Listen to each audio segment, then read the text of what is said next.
కోరుకొండ మండలం కోటి గ్రామంలో పల్లెబాట కార్యక్రమానికి అడుగడుగున ప్రజలు నీరాజనాలు పలికారు. ఈ సందర్భంగా ఎమ్మెల్యే బలరామకృష్ణ కూటమి నేతలతో కలిసి ప్రతి ఇంటిని టచ్ చేస్తూ వారి సమస్యలు తెలుసుకుంటూ పాదయాత్రగా సాగారు. అలాగే గ్రామంలో జనవాణిని నిర్వహించి అర్జీలను స్వీకరించి ఆయా సమస్యల పరిష్కారానికి అధికారులతో చర్చించారు.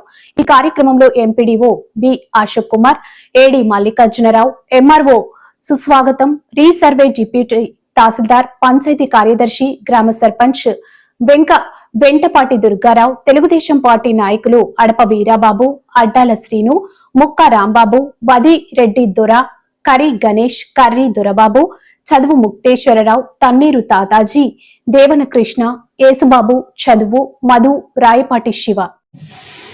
ప్రభుత్వం దృష్టికి వెళితే ఇమ్మీడియట్ గా 1678 కోట్లు కూడా 2 విడతలుగా ఒకసారి 1000 కోట్లు, ఒకసారి 672 కోట్ల బకాయిలు రైతులకు ఇచ్చేసి రైతులు పెట్టుబడి ఇబ్బంది లేకుండా చేసినటువంటి ప్రభుత్వం మన మంచి ప్రభుత్వాన్ని చెప్పే సందర్భం తెలియజేస్తున్నాను.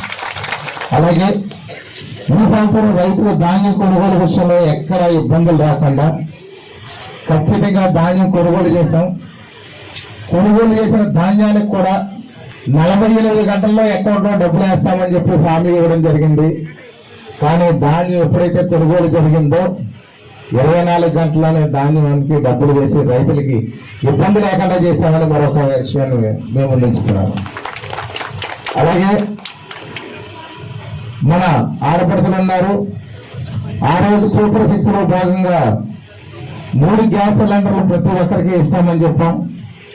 అర్హులందరికీ కూడా 3 గ్యాస్ సిలిండర్లు కూడా ఇచ్చాము. ఇది మన మంచి ప్రభుత్వం, ఇది మన ప్రభుత్వం, మన మంచి ప్రభుత్వాన్ని నిరూపించుకుని మహిళలకు ఇచ్చిన మాట నిలబెట్టుకున్న ప్రభుత్వాన్ని ఈ సందర్భంగా తెలియజేస్తున్నాను. అదేవిధంగా చూస్తే ఉచిత ఇసుక అనేది ఈ ప్రభుత్వం మేనిఫెస్టోలో పెట్టింది. గతంలో మనం చూసాం, అందరూ ఇసుక దోపిడీలు పాల్పడితే మనం ఉచితంగా ఇసుక ఇస్తానని చెప్పాం.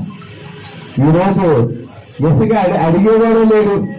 ఇసుక కావాలని గోదావరిలో నుంచి డైరెక్ట్ గా తెచ్చుకుంటున్నారు. ఇసుక అనే దానికి ఎక్కడ ఇబ్బంది లేకుండా, కొరత లేకుండా, పూర్తి స్థాయిలో దళారీ వ్యవస్థ లేకుండా ఈ రోజుని ఇసుక సక్రమంగా ఉచితంగా సప్లై చేస్తున్నామని చెప్పి ఈ సందర్భం తెలియజేస్తున్నాను. అదేవిధంగా మన ఆడపడుచులు ఎప్పుడో నుంచో ఎదురు చూస్తున్నారు. తల్లికి వందనం స్కీమ్ పేరుతో ఎంతమంది బిడ్డలు ఉంటే అంతమంది బిడ్డలకు కూడా ఒక్కొక్కరికి 15,000 చొప్పున తల్లికి వందనం పథకాన్ని అమలు చేస్తామని చెప్పేసి మొన్న మేనిఫెస్టోలో చెప్పాము. ఖచ్చితంగా ఇప్పుడు ఈ సంవత్సరం ఎడ్యుకేషన్ అయిపోయింది, మధ్యలో ఉన్నాం కాబట్టి రేపు జూన్ నాటికి మళ్ళీ స్కూల్ తెరుస్తారు కాబట్టి ఆ జూన్ నాటికి ఆ తల్లుల అకౌంట్లో ఎంతమంది పిల్లలు ఉంటే అంతమందికి కూడా ఒక్కొక్కరికి 15,000 చొప్పున తల్లికి వందనం అమలు చేస్తామని చెప్పి సందర్భంగా తెలియజేస్తున్నాం.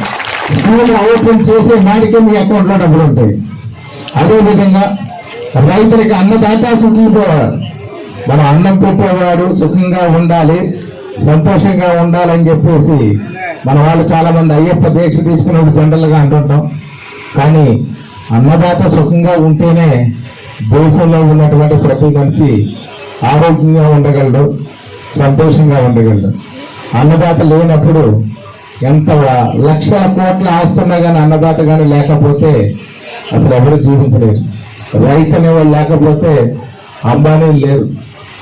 అంబానీలు ఎక్కడైనా తయారవుతారు, అన్నం పెట్టే దాతలు తయారవడం మాత్రం చాలా కష్టమైన పరిస్థితుల్లో అన్నదాతకు పెద్దపీట వేస్తూ, రైతన్నలకు పెద్దపీట వేస్తూ ఖచ్చితంగా అన్నదాత సుఖీభవ అనే స్కీమ్ ని రేపు తొలకర పంట మనం ఏదైతే తొలకరప్పుడు మొదలవుతుందో రేపు జూన్ నాటికి తొలకర పంట మొదలవుతుంది. అప్పుడు ఖచ్చితంగా మే నెలలో కానీ జూన్ నెలలో కానీ అన్నదాత సుఖీభవ అనే స్కీమ్ ఏదైతే ఉందో ఖచ్చితంగా రైతుల అకౌంట్లో వేస్తామని చెప్పి